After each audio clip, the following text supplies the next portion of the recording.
And this ranch has a lot of questions. But the one singular question that maybe is looming over everybody every time we're here is, what is in the Mesa? And tonight we go back to the Mesa. Let's talk about that. But Brandon, this isn't the first time I've said this to a team, but given what you've taken out of the Mesa, why aren't we just digging? Yeah, we get that question all the time. Why aren't you blowing it up? Why aren't you going in more aggressively? Well, we don't want to destroy or damage the very exotic or unusual thing that may be in that mesa that may hold all the answers. With the drilling exercises, I think we have to proceed with great caution. You know, we don't know what we will unleash if we are not careful with whatever this object is. Yeah, imagine if it's like, say, some strange device in there from science fiction. And, or what if it's just a toxic material? Well, we don't know what could be unleashed from this mesa when we finally make access to what really is behind some of this exotic material that we're extracting. It's funny when you frame it like that, you look at that strange ceramic material and you think, oh my gosh, you found this in the Mesa, you must dig. But in a sense, finding that is a great reason not to dig in an aggressive manner. Yeah, our quarry is not just a physical object, it is information. We want to learn as much as we can from whatever's in there.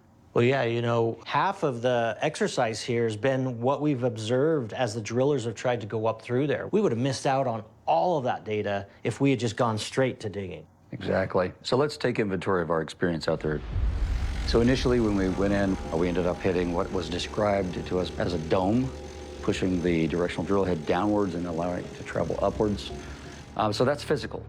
Then we also have the ground penetrating radar, or the GPR data that we got from the top that indicated that there is in fact some kind of a mass there, something that is unlike the surrounding material. And don't forget the first drilling exercise where we found those metal flakes. Oh yeah. Those metal flakes we had analyzed by experts in their field. It was interesting to look at what they were made of, but also how they may have been made. The methodology was compared to the methods used to create space shuttle heat shield tiles. This stuff doesn't belong in there.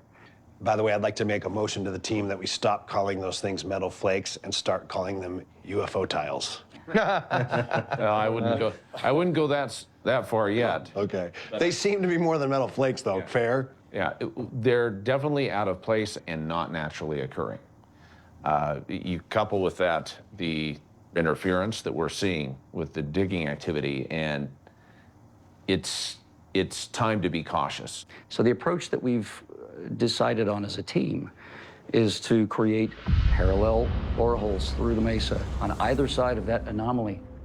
So with those two pathways up through the mesa, we can put scanning devices into those shafts and actually send a signal from one to the other and see what's going on in between. So once we determined that we have something there that the drill couldn't drill through, then the next option is to try to get as close to it as we can and see what it is. This week, your first move was to put a camera in borehole 1 that you had drilled last year. Talk about what you found and what we know about what you found now sitting here. Have we learned anything else?